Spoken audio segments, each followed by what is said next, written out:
আসসালামু আলাইকুম প্রিয় বন্ধুরা, আজ আমি আপনাদের নিমকি বানিয়ে দেখাবো। মিষ্টির দোকানে পাওয়া যায় নিমকিটা, কিন্তু বাড়িতে বানিয়ে খেলে শরীরের পক্ষে এটা অনেক ভালো।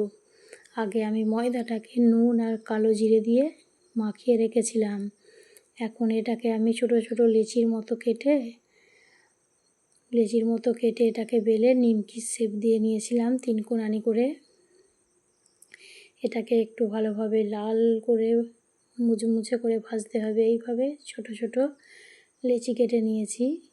এরপর এইভাবে এগুলোকে বেলতে হচ্ছে।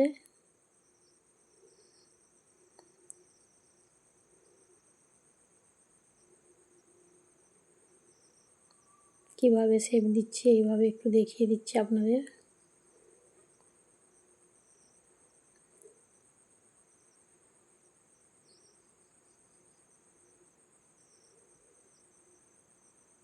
এই ছুরি দিয়ে একটু কেটে নিতে হবে, হালকা করে একটু দাগ কেটে দিতে হবে।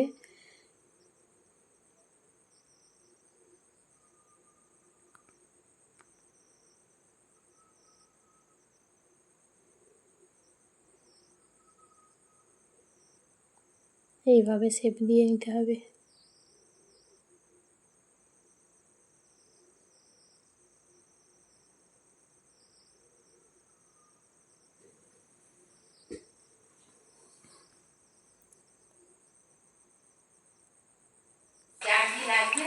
টাটা বন্ধু।